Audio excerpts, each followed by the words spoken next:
Hello ladies and gentlemen, today we're looking at the Focke-Wulf 190 A-1, a German Tier 2 aircraft which is the first Focke-Wulf you can get in this game. It is labelled as a fighter bomber, but when you look at its modifications, it cannot carry bombs or rockets, so in my opinion this thing is a fighter. It has four 7.92 machine guns, mounted as you can see here and two on the nose, and then it has two MG-FF 20mm on each of the wings, which is absolutely wonderful. Looking at its BR of 3.3, when you look what you can get for Germany, you can get the F2. This is obviously looking at arcade battles right now. The E3 is useful at 3.0, DO217J1 3.0 once again, and the Ju-88A4, a very good medium bomber. But if you want to go up a bit, you can use the HE11, H6, or even the H16 if you want to be adventurous. You could even put in the D5 with its two cannons and 1,000 ammo, which is an absolutely wonderful aircraft. You can also put in the J2 if you want, and if you want to stretch it a bit far, the N2. So around this area, the Germans have a brilliant lineup. Now, what you're going to be coming up against? Well, for America, you're going to be coming up against stuff like the P-39, the P-38G, the P-47, you know, the usual lads, and some of the King Cobras as well. Even the Kitty Hawk, if you're lucky enough. Also stuff like the Hellcats, the early FOU-1As, but nothing that you can't really take out. Russians, it's a different story. These guys start getting their powerhouses in arcade, and kind of in realistic. You're going to be coming up against the Yak-19K, but you're also going to be coming up against the Yak-1Bs, the late I-16, the LA-5s, and the LA-5s, some stuff like that, but nothing too worrying. For the British, you'll be coming up against stuff like the early Spitfire Mark IIB, the Typhoon Mark 1A, and even some of the early Wellingtons, both fighters included. So once again, you can take out any of them in your Focke-Wulf 190A1. Japanese, you're looking at the early Zeros, the 1940 Zero at a BR of 3.7, isn't that wonderful? But also the A6M2N. The early Ki-61s, everything basically early, and that's the same with this aircraft. This is an early model of the Focke-Wulf 190. It's the first one which was actually put into production. Looking at the customization, unfortunately there is only this skin without the decals, but it's still a nice skin. It's always nice to have the yellow parts for the German skin, but overall it would be nice to see if there are any custom skins for this, because I know it was used by many squadrons in the Luftwaffe. But anyway, let's get on to some arcade battles. So on to some arcade battles, where I only have one for you today, but it is a mammoth one. This is the kind of game where you go, well, this is why I play War Thunder, basically in arcade. So when we look at the Focke-Wulf 190A1, first thing that comes to mind, in my opinion, is the fact that it can climb really well, even though the stat card lies and says it doesn't, especially in arcade. This makes it a great bomber hunter, just like most of the Focke-Wulf 190s are. I have lots of fond memories flying the A5 and the F8 going after bombers in realistic or arcade. And this thing is no exception, even though it has two less cannons than the A5, it also has a very much lower BR of 3.3. So you come up against bombers which basically aren't the big heavies, the G5s, the B-17s, even the Lancaster, stuff like that you don't come up against, where the A5 can definitely come up against some of them. So with the A1, you usually come up against, you know, B-25s, Ju-88, Sparvieros, stuff like that. And with 120 cannon shots, 20mm, you can easily take them out. So that's always nice to have. And in a straight line, this thing is fast. It's very, very fast in a straight line. So once you actually get up to altitude in arcade, it is very much easy to get your energy back up to the level where it was. And because another thing in arcade, you can infinitely WEP, which is one of the massive downsides of the Germans in realistic, that is negated, obviously. So you can basically get your energy back up to a level which is grand. What I'm doing here is I'm using stealth ammo, basically because the Focke-Wulf 190s are my favourite aircraft in the game. So I know exactly where their bullets go, I know exactly how to fire their shots, so aiming is not really an issue, especially in arcade. In realistic, I have left it on not stealth ammo, basically because I want you guys to see what's going on where I'm shooting, so you understand the lead of the guns. So, as I said, taking out bombers is quite easy. I critted a B-25, destroyed a Ju-88 by knocking out the pilot, and set a Ju-87 on fire, all with one clip, well, 2 clips technically, of the cannon ammo, 120 shots out of the 220mm. So that shows to you that these things are not just take out one bomber or take out one fighter and then you have to reload. It shows that these things are good enough to destroy multiple targets. Now, when you don't aim as well, or maybe you're under a bit of pressure, such as against this Wellington, I took out 2 of his gunners there, you are going to pump shot after shot into him. As you can see, your cannons run out very, very fast. That's just as simple how it is, really. But once they run out, you are left with 4 very low caliber machine guns, basically rifle caliber. But the thing is, never underestimate them. These things do fire very, very fast. You have 4,000 bullets of the damn things. That's 1,000 per gun. And you can just keep berating the enemy with these shots, especially bombers and stuff. If you target certain areas, such as the engines, or the tail, or even the cockpit, you are going to take stuff out. And basically, it's just to show how stuff like the BF-109E1 with its guns, and this thing when its cannons run out, you can still be effective. It's a lot of people, especially in arcade, think that it's cannons or nothing. Well, in a way, certain aircraft are exactly like that. The Yak-9Ts, the 9Ks, once their huge caliber guns run out, they are useless. But when it comes down to stuff like this, and even like the Hurricanes and the Spitfires and stuff, without their Hispanos, they can still do a really good job. And that is the same thing with this plane. Never underestimate the power of machine guns. As long as you know where to shoot, obviously. That's a big issue. Obviously, with machine guns, you do have to aim a bit more with critical areas, but it's not impossible to do. But as you can see, I can duck down and dive up and duck down as much as I please. The energy retention on this thing is great in arcade, and I'm basically not really toying with everybody, but making sure I stay away from the enemy fighters, who seem to be basically engaged with our fighters instead of the bombers, and I'm trying to take out their bombers, so we have the advantage. Also, another thing is I do have support up here, which is always nice to see, and because of that, we are able to give a clear path for our bombers, which is what you want to do in arcade. Unfortunately, they're not really taking that opportunity, and they get halfway across the map and keep diving, but that is their issue. With the Sparviero is a very flexible aircraft. It can do a lot of weird stuff, so it's quite hard following it, especially in something like a Focke-Wulf, where it's, it's not a Spitfire, let's say that. Like turning and stuff, in arcade, you're not going to be able to turn as well as the great turners in the game, the Zero and stuff like that, but at high speed you can. A good thing in arcade compared to realistic is that there is definitely less control stiffening. So at 800 kilometers an hour you can still turn, and turn very, very quickly without the enemy even touching you. But as you can see, I'm using my ability to retain energy very well to get above the enemy very easily, and these guys can't really do anything. If I head, basically what I'm doing is I'm waiting for the bomber to get past me, then when I dive on them, when I dive past them, I will be going towards my base instead of the enemy's.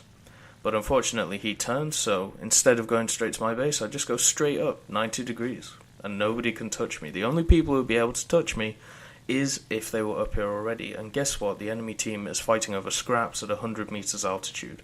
So I can stay up here, I can go after bombers. There is this P-63 who stays around this whole game, and he gets close and then goes away, and gets close and goes away, and never really does anything. And it's one of the weirdest things I've ever seen, because if you saw somebody doing what I was doing, you would want to come at me. But I'm guessing he doesn't want to lose his altitude. Maybe he knows that my retention is a bit better than his. But in the P-63, he can easily outturn me, which is something that maybe he knows, maybe he doesn't. You never know. Another thing that's great about this aircraft is, well, obviously its dive speed is absolutely incredible when you dive, even from something like 2,000 meters. It means getting snapshots off, getting hits on people from high above without them seeing you is very easy to do. It's not one of those aircraft which doesn't handle very well at speed. It doesn't really shake that much. It doesn't really do anything out of the ordinary, which is always nice in arcade battles, because certain aircraft, when you get up to high speeds, I mean, the Russians come to my mind when I think about this. They shake, and basically you lose the roll. There's a bit of control stiffening. It's very hard to get your gun on the target. But with stuff like the Focke-Wulfs, you can easily do it. And as you can see, effectively this match, all I've been basically doing is bomber hunting, and then when there haven't been bombers out, go after some of the fighters. But it's just amazing to me how you can put this thing in a 40-50 degree climb about, maybe 2,000 meters, and then straighten out, and you got your energy back in maybe half a minute or something, like 30 seconds. It's absolutely wonderful. This thing at a BR of 3.3, it starts coming up against very, very decent bombers, like the one that I covered earlier in the week, the B-25J1 Mitchell. That thing, let's just say it's very much well armoured and has a lot of guns. And fighters like this, the Focke-Wulf, should struggle against it, but the Focke-Wulf doesn't. The only thing the Focke-Wulf really struggles with in arcade is the goddamn engine. For some reason, the engine loves to just break. It's as simple as that. It's really, really annoying. Oh, can I get some hits? Not really. That was he turned at the right time. He knew I was there. But I can go straight on. Head-to-heads are a terrible idea, so exactly what I'm going to do is do a head-to-head. But he turns off, and I think, I knock out his pilot. If he hadn't turned off and just kept shooting me, he would have won. Because the way my bullets flow, it is very hard to hit at range. I believe the 20mm even only last about a kilometer, and then they just go poof, kind of like rockets do. It's a bit weird compared to the 50 cals of the Americans. But I'll have to do some testing into that. I'm not really sure. All I see is, a little poof, and then the 20mm cannon shell just disappears. It's very interesting. But right now, so far in this game, I've taken out a lot of bombers. I've taken out some fighters, so it's time to help out my team, try and give them the edge on the ground. And I see this guy really in a lot of trouble. And this is where a lot of people think that teamwork doesn't, it's not a big thing in arcade. I completely disagree. This guy's getting chased by 3 people, right? So, as a teammate, what should we do? We should get these 3 people off his ass. So first of all, we're not really looking to kill them, we're just looking to make them turn off. So there goes 1. Because if they turn off, they won't be able to follow me because I'm going too fast. And if they try to, then they'll lose, just like that guy did. The other 2 have turned around, basically done a 360, and they're nowhere to be seen, making this P400 safe. So what does he do? Of course, he turns around to head the bastards. I mean, just common sense. Like, at least try and get some altitude or something. So I have to turn around and help this guy. This thing does pretty well in the loops. In arcade, doesn't lose too much energy. In realistic, it's a completely different story. But this guy is now deciding to head everything he sees, which, is up to him. I wouldn't go for that tactic, but maybe with the P400, with the 20mm in the nose, it's a good idea. But instead, I go in, get a few clutch shots, and get out of there. In arcade, it's a lot easier to do stuff like that instead of realistic. Obviously, clutch shots are easier because you get that target reticle, which is nice to see. But here's another example of the great energy retention. I can just put this up into a 90 degree, do a hammerhead on this guy, and obviously he can't follow me. This is a great thing about the Focke-Wulf. You can do stuff like this. He really just can't follow me. It's as simple as that. And we can just do this and murder him quite sadly, to be honest. And so that's 2 out of the 3 guys sorted. And this is the last guy who's running away. He's in a Yak 3. The Yak 3, I believe, must have got a buff recently, because that thing is the terror of the sky at the moment. I can't touch it with any other plane in realistic. In arcade, a plane's a plane. Like, you can take them out. But the cannons have run out, but the MGs can still pepper him all the way home. And because of the rate of fire, I can do substantial damage. Do a little roll to make sure I don't overshoot him and he doesn't get those goddamn 3 Shavaks looking at my face. But I decide to pull off because I'm still going too fast. But once again, because I'm still going too fast, I can change that into altitude. I can change that speed into altitude and go and help out the guys at the top, where, as you can see, because I've gone away, the bombers are starting to bomb again. We are starting to lose because the bombers are around. So, as a Focke-Wulf 190 pilot, it is my job to go after these bombers. The Focke-Wulf 190 is a brilliant bomber hunter, just like the BF-109s are with the gun pods. The Focke-Wulf 190 is basically a BF-109 where you don't have to unlock the gun pods. If you look at the Focke-Wulf 190 A-5, I believe you have 4 cannons on that goddamn thing. 2 of the MGFFs and 2 MGs, I believe. This thing has 2 MGFFs. They're quite low velocity, very much like the BF-109 E3 guns, but they are still a little bit better. I believe their velocity is slightly higher and they do slightly more damage, depending on what shells are hitting. Obviously, air target belts are decent in the Focke-Wulf, but if you know where to shoot, stealth ammo is always nice. It is always nice to shoot when your enemy doesn't know where you're coming from. And in the Focke-Wulf, when you're engaging people, you shouldn't really be engaging in turn fights. You should really be engaging at high speeds and to hit people and then get the hell out of there. Use what this plane is really good at. It is amazing at retaining its energy, so that's exactly what we do. Now, that was terrible shooting by me, but also it proves my point that the 20mm do not go very far. So head-to-heads against stuff like Americans and Russians, it's just out of the deal. But even though I turn there, even though he is diving, I am still catching him, because, well, the Focke-Wulf is really good at stuff like that. It does have combat flaps, which is nice. In arcade, I don't really use them that much, but this guy is trying to use his turret. He obviously has an upgraded crew, because I'm basically aiming straight at his gunner, and his gunner is just not giving up. I was able to hit his engine, hit one of his wings, even take off one of his wheels. But his gunner, even though you could see the shots going straight into him, he was still fine. So I don't really know what went on there. The gunner is still going, by the way, and I was able to destroy the aircraft. But I mean, that gunner really did a decent amount of damage on me, but it also shows that this thing is kind of like when I talked about the MiG-334. Even though it takes some damage, it can still fly pretty well.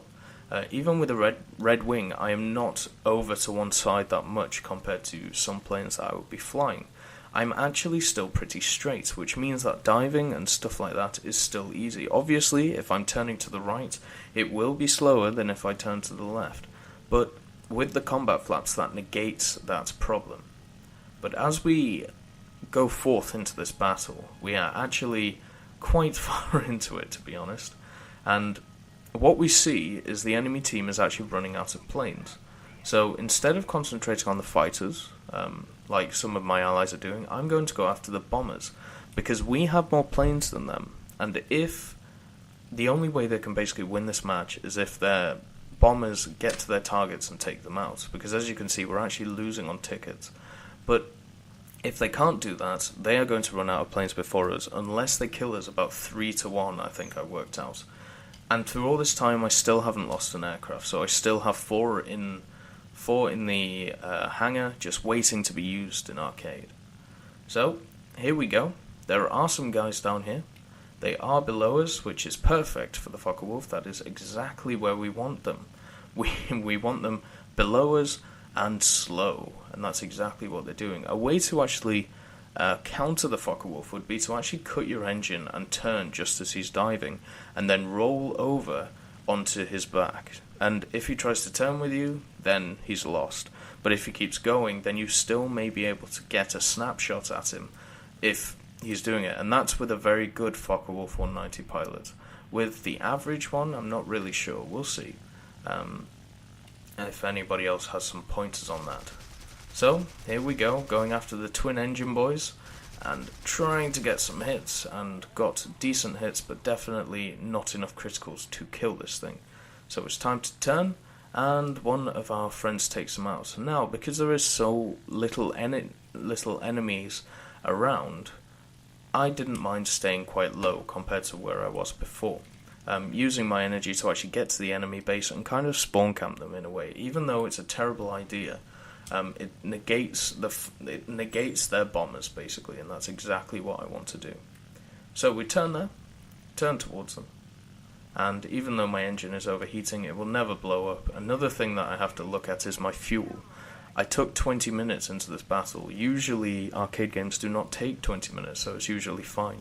But because I've been wepping and stuff like that, I am actually running out of fuel. So I really want to kill the enemy before that happens, for obvious reasons. But with less fuel, that means I'm more maneuverable, which is always nice. I don't know how much it affects it in arcade. I know it does in realistic, but it would be quite interesting to see in arcade how it does. But anyway, here are the last few guys. Our team have basically swarmed them.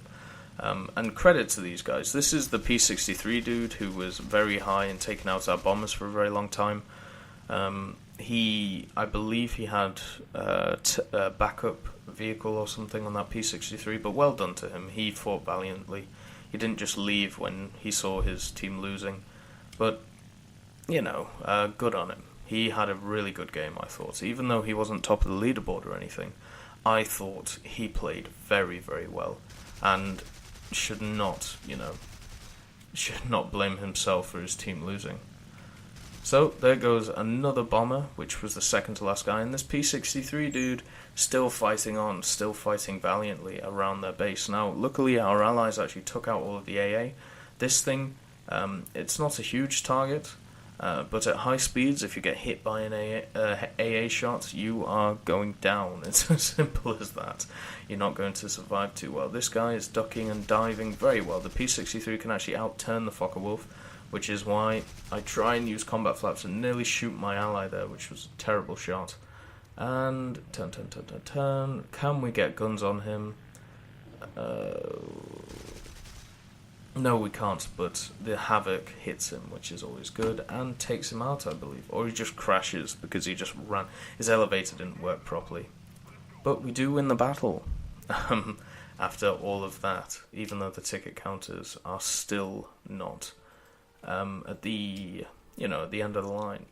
So at the end of that, I ended up with 9 aircraft destroyed, 4 assists, 11 criticals, and 64 hits. So that shows that this thing is pretty damn good at stuff like that. Made about 24,000 lions on a non-premium account, and was able to basically just destroy the team. Not just with the cannons, but also with the machine guns. The machine guns are good enough in arcade for this thing. I think that a lot of people find them very underwhelming, but for me they definitely aren't. They do their job to the best of their ability, which is all you can ask for. And we got a bomber hunter as well, I believe, showing that this thing is good at taking out bombers. It is definitely a fighter which is designed to take out bombers. But anyway, let's get on to some performance testing. So here we are in the performance testing part of the review, where I'm going to take the Focke-Wulf 190 A-1 and see how high I can get it before I basically blow the engine up, or at least until it overheats. I'm using the maximum amount of fuel on this thing, which is only 49 minutes on a fuel tank, so this thing couldn't carry as much fuel as a lot of the planes we see. 20 minutes is basically adequate enough, though, for most of the stuff, obviously for arcade it is. And in realistic, well, because you only have 120 cannon shots, you're probably going to go back to the airfield to reload anyway. So looking at the guns on this thing, obviously, we have 4 7.92mm MG17 machine guns. which are actually not bad. 2 of them are nose-mounted, and 2 of them are right next to the nose. So convergence, not so much of an issue. Also, they have a very good rate of fire and 4,000 rounds of ammunition. So, if you can't kill it with the cannons, at least you'll kill it over a long period of time with the machine guns, which are quite accurate. And usually, in realistic, I actually would say using stealth ammo is a good idea, because they fire relatively straight. They don't really have that much of an arc. And with universal and such, I just feel like with stealth you get adjustment incendiary bullets and armor piercing bullets. With universal you get armor piercing tracer bullets, armor piercing bullets, adjustment incendiary, and armor piercing incendiary. So it's basically exactly the same, except for you get more of those adjustment incendiary bullets. And for me, they work better for the 7.92. Once again, stuff like this is up to personal opinion. But for me, stealth for offensive 7.92s is the way to go. Obviously, if you are not confident with the way that the bullets travel, use universal and not tracers. Yes, okay. So for the 20mm, you have 2 of them. 2 20mm MG FF/M cannons. Very interesting guns. Still haven't really made my mind up if they are actually that good or not, but they are okay, and I mean, they do the job, they do the damage. The main problem is the aiming and everything like that. If you actually look at the Focke-Wulf 190 A-1, the cannons are very much halfway down the wings, so you have to worry about convergence and stuff like that. And you really, really have to worry about it when you're shooting on planes. Also, getting your wings lined up with theirs so you can shoot them as well. Looking at the ammunition types for these 2, you either have default, universal, air targets, tracers, or stealth. Now on this, once again, I would say stealth is good, but if you are not okay with the trajectory and haven't learnt it yet, and because you only have 120 shots, you need to be accurate, go for air targets. You get fragmentation incendiary tracer shell, the self-destroying shell, high explosive incendiary shell, and armor piercing high explosive. All of those are brilliant. So they will tear apart enemies. The only problem is you only get 120 shots, so you have to use them very, very effectively, very accurately when you're attacking targets. Also, the max speed of this thing is 676 kilometers an hour, which is wrong. Turn time 80.9 seconds, wrong. And rate of climb, I believe it's around 14, which is wrong. The stat card for this thing officially lies about everything. It's as simple as that. When we look at the climb rate of this thing, you can actually climb around 18, 16, 15, whatever you really want to with WEP, until you get to the higher altitudes where it is definitely better to climb around the 12 or 10s. This thing actually outclimbs a Mustang, in my opinion.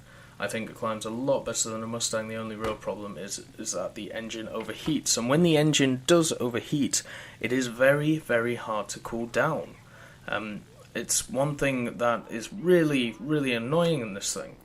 The engine does take a long time to cool down. Looking at the cockpit, though, there is a lovely clock in the top right, which is always nice to see. All of the dials seem to work, and for simulator players, if you actually look behind you in the cockpit, you have a really, really good view behind you, which is always nice to see when you're playing simulator, because it means you can see if people are on your ass. This isn't something like a Kitty Hawk or some of the American early planes where you really can't see behind you. This thing, it is very clear. There is only the headset in the way, which doesn't really take up more of the it doesn't take up a lot of the space. Another thing is it actually has indicators for your guns. I'm not sure if it does for the cannons, but it definitely does for the machine guns. The machine guns, there are basically 4 slots in the top left, and it tells you how many shots you have, which is absolutely wonderful. It's nice to see stuff like that, so once again in simulator that helps a lot. Obviously in realistic and arcade, if you don't have the indicators up and you are in cockpit, obviously it's useful as well. Another thing to look at is the upgrades, obviously. The main upgrades for this thing is the engine throttle and maybe the engine. Let's see. I believe the engine is one that gives it a massive kick up the arse when it comes to performance. I'm just looking at them now. I thought it was. Well, I suppose it kind of does. When you look at the engine gives it a +1 to a 1 meters per second to climb rate, which is absolutely massive when you're talking about a plane which doesn't actually climb that well. 0.4 meters per second climb rate on the engine throttle, and once again on the cover. It just makes everything better. The cover is the one that you're looking for. To be honest, you don't really need the weapons upgrades. It is nice to get the ammo belts, but the actual guns themselves, like for the 7.92s, you could literally just skip that. I mean, minus 4 meters spread over 500 meters, it's not that much, and when you're firing those in synchronized, it doesn't really make a difference. On the 20mm cannons, yeah, it does kind of make a difference, because you do want to increase accuracy with those things, but it shouldn't be high on the priority list. The first thing you need to do in this thing is upgrade its rate of climb, because it starts off basically as a brick, and then after that it gets a bit better. But with WEP you can get up to very, very high heights, which is quite nice. Unfortunately in this video it did make me turn around, but the approximate altitude I've worked out that I got to, if I didn't have to turn around, would be 8,000 meters. So, yeah. And that was actually achieved in 8 minutes 32 seconds. So, if we do a quick calculation, so first of all we do 8 times 60, which gives us the seconds, 480, add 32 to that, which gives us 512, then 8,000 divided by this, boom, boom, boom, get 15.625 meters per second climb over, 8 minutes, which is a lot better than most things. On the stat card, it's supposedly 14.1. You lie, stat card. You absolutely lie through your teeth. But, yeah. This thing does really, really well up to an altitude of 8,000. I would definitely say this is a high altitude fighter. Trying to bring stuff up to its level can be very, very hard for stuff to deal with. But anyway, bang, there goes the engine, and we are going to test the dive rate and when stuff starts breaking off as well. But once again, I need to reiterate, when your engine does start to overheat, it is very hard, very, very, very hard to get back down again. It's very hard to cool this thing down. So if you really do need to cool this thing down, get it in a dive, cut the engine, and just try and retain as much energy as possible while it's trying to survive. It's as simple as that. And by the way, with 20 minutes of fuel, you are obviously going to climb better than this. This is at a full tank.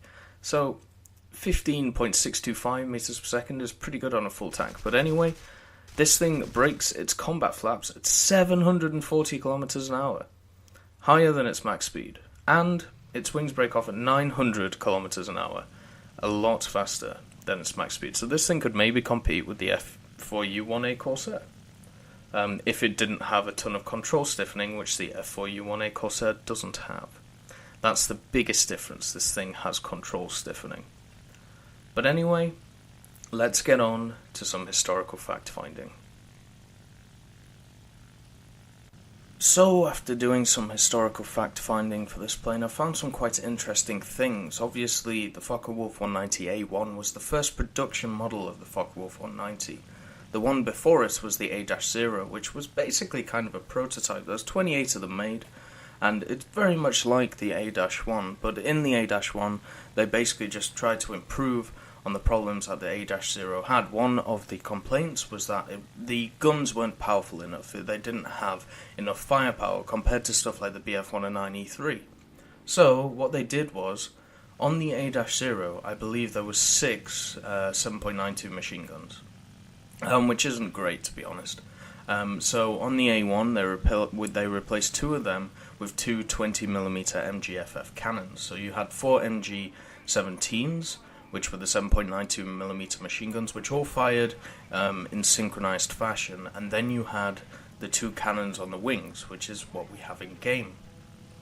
Also, they basically fitted in cooling slots for the engine, because it seemed to overheat quite easily in real life. And also, they added a new HUD jettisoning system, which is quite interesting, which was actually operated by an MGFF cartridge. It's kind of it's very much a weird thing, very much before its time, but it supposedly helped the engine. And the engine that was used was actually the BMW A-1 C-1 engine. Had about 1500 horsepower, 1539, ran at about 1147 kilowatts for takeoff, so that's usually around 100% throttle. Also, the Focke-Wulf 190 A-1 started rolling off the assembly line in June 1941. This plane has the same BR as the P-47D, a 1944 plane. So, well, a 1944 variant of a plane. So that's 3 years.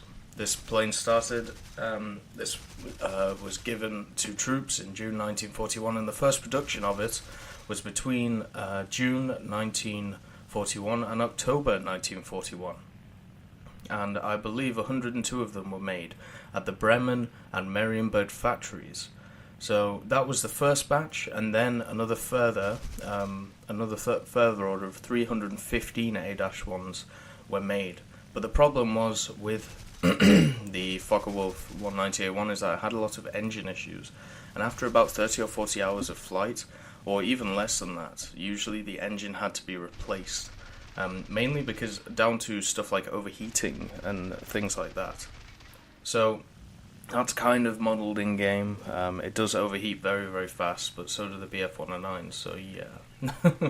There was also 12 millimeters of armour on the headrest of the pilot, so, you know, if you think 12 millimeters can stop anything, good on you. But to be honest, it wouldn't stop too much. It also obviously had a radio. It was quite heavy for a fighter, but that kind of makes sense. It did have a lot of armaments at the time. And, well, basically the engine that it was replaced with was the BMW 801C2, so the next variant of the engine. I've also found something which is basically a listing of the first around about 100 aircraft that were given out. Which is very interesting. The first 102, so I'll put that in the description. Basically, it tells you what happened to these aircraft, where they went, like units-wise. The first lots were actually given to squads around Paris. So, like, on this list, you can see the squadrons that it was given to, and also it tells you how they were lost, if they were lost. Some of them obviously weren't lost, but most of them, it seems like either crashed due to bad visibility or crashed due to engine failure. There's also some quite interesting ones, such as crashed at Dunkirk due to own anti-aircraft fire. And Lieutenant Heinz Schenk was actually killed from that. So that kind of shows maybe this plane kind of had the problem of the same as the Jagdpanzer, where the German troops didn't really realize it was German. So, but maybe that was early on in the battle, well, when it was produced anyway. But yeah, this is actually a really good read if you want to click on it. I'll put it in the description so you guys can see it. And it just shows how a lot of the planes in game do suffer from some problems that aren't shown in game, such as engine failure and stuff like that. And that's something we have to take into account when flying these. But anyway, let's get on to some realistic battles. So here we are in a realistic battle, or a historical battle, and, well, I'm flying out this thing, and I only have one for you today because it was a pretty long one. You'll see why later on. Now, the Focke-Wulf 190 A-1, it definitely punches above its weight in historical battles. If you're top tier, you pretty much own the place, or what I've found, I do pretty well in it. But if you're mid-tier or low-tier compared to stuff that you're coming up against, well, then obviously you still have a few problems, but at least you can compete. This isn't a plane which, if it is low-tier, can't really do anything. You just basically have to put yourself in that support role, and you have to basically help your team instead of going gung-ho and forward as we go. Kind of like what I like to do sometimes. Looking at the climb rate and everything like that, obviously shown in the performance testing, it's a lot better than what's on the stats card. The stats card flat out lies. This thing does not climb as well as the BF-109, but it climbs well enough, and at high altitudes it is brilliant, so getting up to those high altitudes is crucial. Looking at the ammo you have though, You have 120 cannon shots. It's not a lot, but compared to most of the German machines you have around here, that's kind of standard. When you look at stuff like the Bf-109E3, the early Bf-109 F1, F2, F4, you don't get a lot of cannon shells. So by this time, you should have learned how to use them effectively. Even stuff like the HE-112B-0 or the second HE-112, the V5, I believe, with the one cannon in the center of the nose. By this time, you really should be able to basically conserve your ammo in a way that is good for you. You obviously don't want to be spraying your cannon ammo all over the place, but if you do, you still have the MGs to back it up. 4 machine guns is still a decent amount to do some damage. But what I would say is, if you are not sure about if you're going to hit an enemy or not, fire the machine guns first. Make sure you get some hits in, because that ammo you can kind of get rid of.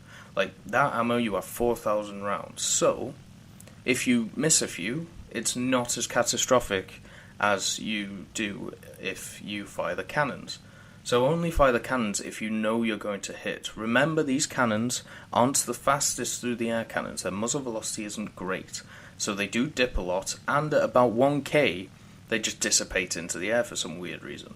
So you've got to take all these things into account. Another massive thing when you're aiming in realistic, obviously you don't have that indicator to help you, but with the cannon ammo, the cannons are mounted quite far along the wings, about halfway down the wings.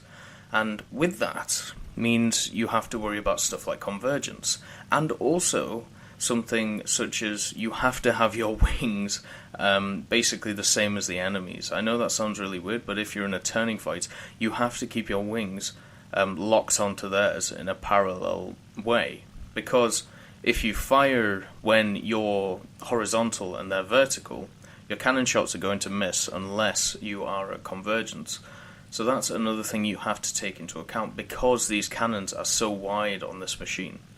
The Focke-Wulf 190A5 kind of helps you with this, because it has cannons actually mounted either on the nose or very near the nose, so you don't have to worry too much about it. Also, you get more shots, but in this thing you do have to worry about stuff like that. Your cannon ammo is definitely something to worry about.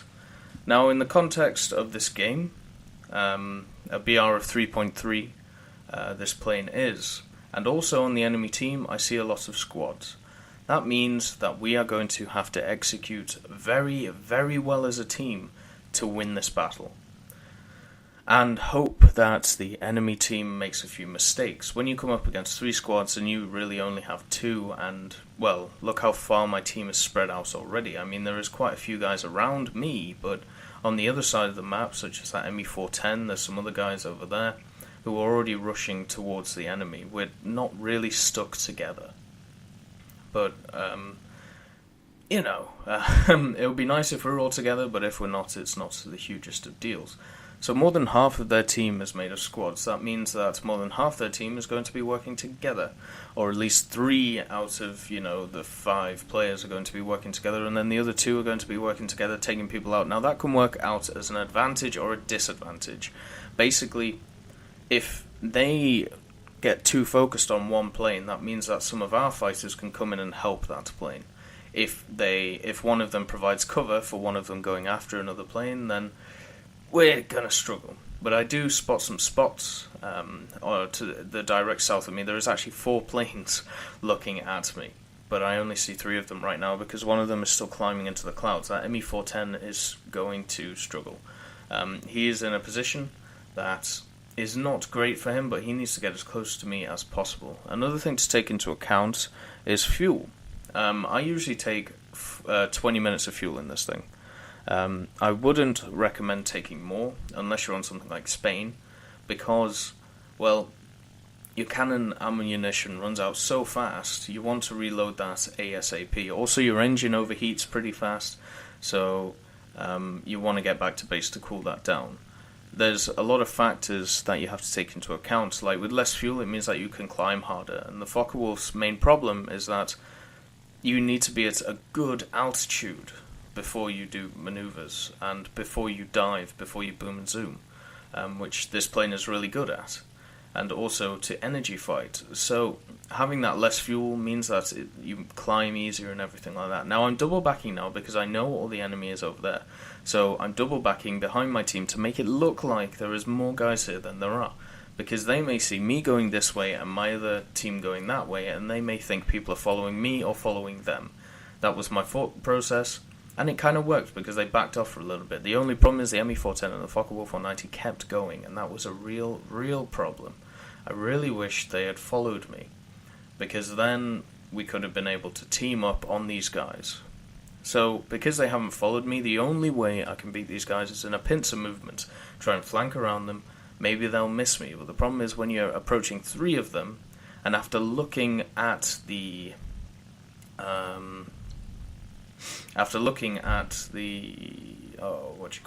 the team list, I found out they're not all on the same squad, so there's going to be even more than these 3 about. There's going to probably be some of their squad mates around as well, so that's not going to work too well. By the way, this thing does not handle well when turning at low speed. It jumps around like a kangaroo. Not as bad as certain planes. It definitely has been. It is a bit better than it was before. It used to jump around really bad. But what I'm basically trying to do is trying to get my energy up, trying to dive, and then use that to convert into altitude. I see this P-38G coming in. I can outmaneuver this guy, but I need to get my energy up first. I do have combat flaps, I can do stuff like that, but I see a problem, a massive problem. Our team is getting beaten in this fight quite hard. We're losing the altitude advantage. So these P-47s, the 1944 variants against 1941 planes, thank you very much. And also they have P-38Gs, and there's an F-4U back there, which is probably the cannon one, because, well, fuck you, you're playing Germany. But after this happening quite a lot, you kind of get used to this. So, what do? We don't engage this. This is 6 players against 1, and 2 if I get involved. It would be nice to help my teammate there, but the thing is, if I help him, it is suicide. I mean, you look at all those people, and there's nothing I can really do to help him. So instead, I try and get away, and by get away, I mean drag them away. The thing is, we have won the low altitude battle, and I'm spotting all these guys for my team. So, if we know where they are, my team can either climb or they can go back to base and repair, and if all these guys come after me, then we're in a good position. The only problem with that is that a fully upgraded P-47 catches me quite easily. Luckily, I don't think these guys are in fully upgraded P-47s, or the Focke-Wulf 190 A-1 just has, or performs extremely well above 6,000 meters, and those guys don't, because they should really be rapidly catching me now. Because they can use WEP as much as they want, they can push their engines to the limit, and I just can't, because as you can see, I've hardly used WEP, or not WEP at all. My engine is already orange. And there I do have a bit of a quib in chat saying, well, how fair is this? But yeah, this is the problem with squadrons when you don't have a squadron. I try in these videos to not fly in a squadron, because I believe it doesn't give a full experience to a normal player. I understand that not tons of people flying squadrons, so there's not really much point. Obviously, if you guys want me to fly in squadrons, I may even do 2 videos, one in a squadron and one not in a squadron, when it comes to doing stuff like this. So this P-47 is actually getting quite close, but because he has climbed at an abnormal angle, he is actually he isn't catching me. And because we're nearly up to 7,000 meters, my performance is pretty good. I am dropping the altitude a little bit to gain a little speed. Once again, getting that energy up, so it gives me more options. The Focke-Wulf at higher speeds, at higher energy, it just can do more things. It doesn't turn better, but it dives extremely well. And its straight line speed is wonderful when you let it get up to it. The P-47s is not great. The P-47s is a definite just boom and zoomer. Energy fighting in the P-47 is a lot harder to do than this Focke-Wulf. Mainly because it just doesn't turn as well. And it seems to me a lot heavier in the air. So with the Focke-Wulf, you can kind of fly it around and boost it around and stuff, where in the P-47 you really can't do that. So I have attracted the attention of 3 guys. And because I'm diving, I'm actually getting away from them, which is quite hilarious. But if that guy puts himself into a big dive, then I lose. I cut my engine to turn, and then basically just cut into the clouds. That guy had a shot at me, but there's no way it was going to hit me. He can't shoot straight, and basically the reason I went into these clouds is because I know these P-47s are eventually going to catch me. So what I want to do is try and evade them, and going into the clouds is the best way to do it. They'll lose contact with me, or I'll lose contact with them. I am also cutting my engine every so often, so I don't gain too much speed, so I break my wings in the turns, and also because they'll overshoot. Because I'm hoping they don't know what I'm doing, and they will overshoot. Going at 600 kilometers an hour is nothing. Like, this thing will easily do that, but going about 700 and stuff, control stiffening will start coming in, and unfortunately the P-47 doesn't really have that compared to the Focke-Wulf on 90 A-1. So I've lost those 2 or 3 guys who were chasing me, and I'm going to try and stay in the clouds away from them. It's actually pretty balanced. I was quite surprised with my team. My team did really well winning the battle, and then this guy pops up in front of me. But I can't get the guns around to hit him. But I do follow him just to get him away. But I don't follow him out of the clouds. I stay in the clouds because I know there are 2 other guys looking for me, and there's one of them coming straight out of the clouds. He should have shot me right here, but instead he tries to get a better shot. But he's not going to. He gets a hit on me, but it doesn't do anything, which is nice. Bit of luck there for once. The Focke-Wulf, when we look at it all, it is not that fragile, I suppose, but when you compare it to a Thunderbolt or something, it's not fragile. This guy's an idiot. I don't know what the hell he was doing. Went straight past me, turned straight away.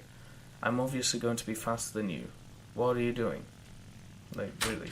Well. We'll see how it goes. So we're still flying along. I'm quite surprised I've survived so far.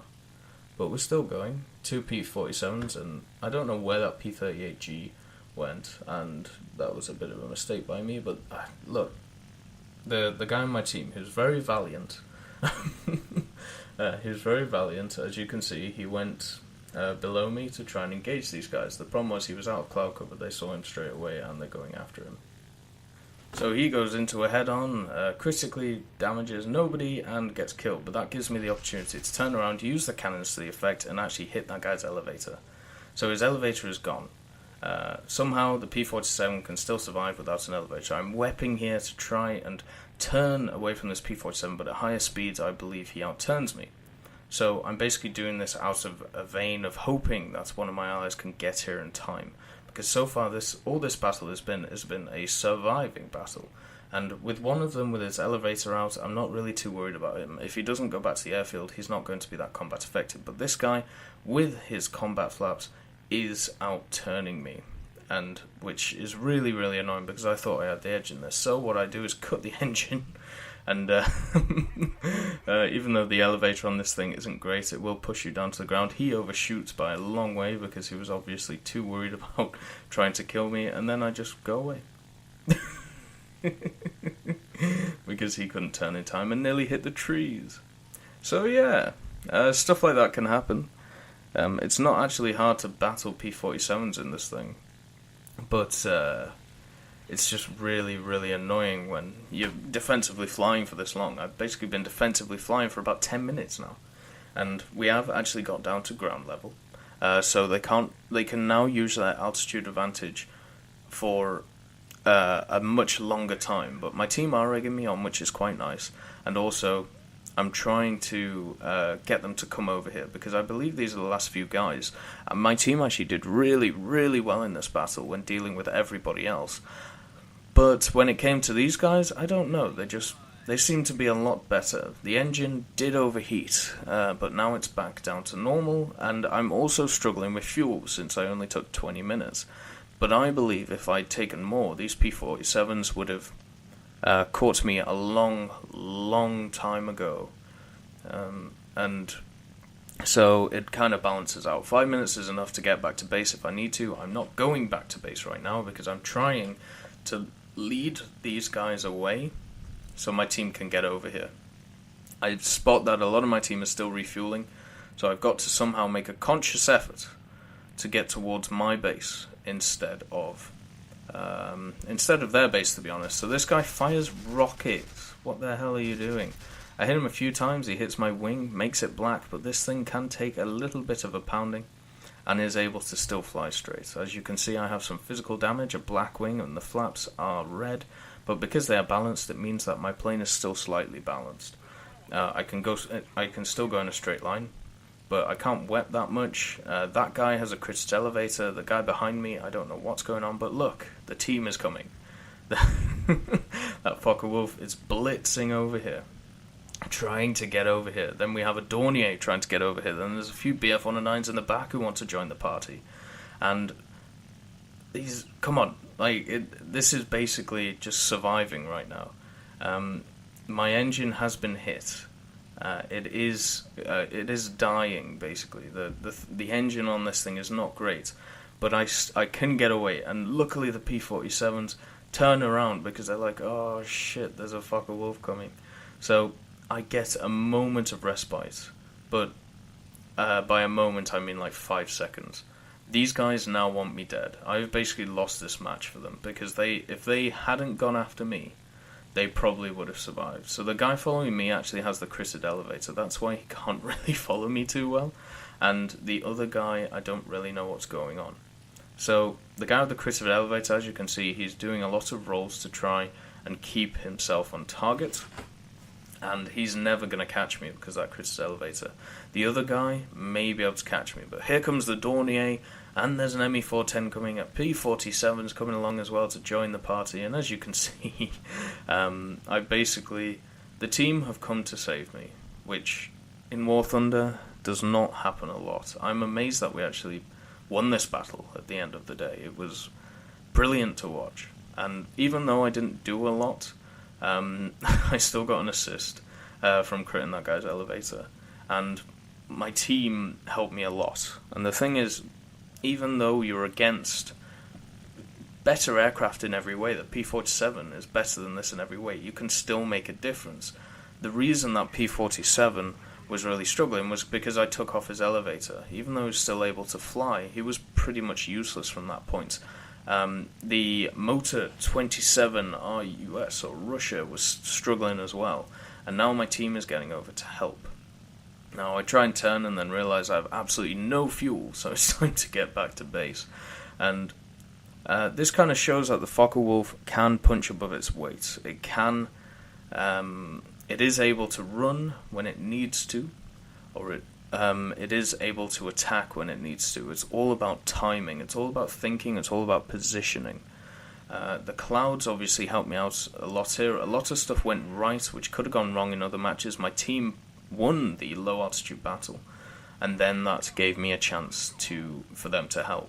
But I mean, even though I didn't do brilliant in this match, I believe I only got one assist and a few hits, the raw power and energy that this thing can hold, and the engine of this thing can produce, it makes this thing a brilliant machine to fly around. I love all of the Focke-Wulf 190s. It's as simple as that. But this thing at the moment is probably my favourite one, because the Focke-Wulf 190 A5 and A5 U2 face planes which they really shouldn't face, and there is no use in flying them. But this thing, at a BR 3.3, still owns, still kills, still does great. But anyway, let's get on to the final verdict. So here we are in the final verdict, where I'll be discussing the strengths and weaknesses I believe the Focke-Wulf 190 A1 has. So let's get on to the strengths. This plane retains energy very well, meaning that energy fighting and booming and zooming works great, and it is a good plane to start learning how to boom and zoom. With this aircraft, it's a lot like how the later German aircrafts play, so if you can learn tactics like this before you go into that, then obviously you're going to be better off. Even when the limited cannon ammunition runs out, 4 rapid-fire machine guns are enough to at least cripple a plane. Those 4 machine guns are... A lot of people would say they are useless. I completely disagree. Those things are wonderful when you're taking out fighters or even bombers, because you can easily and accurately fire those 4 guns at one little place on that plane and take it apart. Getting up to altitude to be effective takes a small amount of time, meaning that you can push the pace of a battle.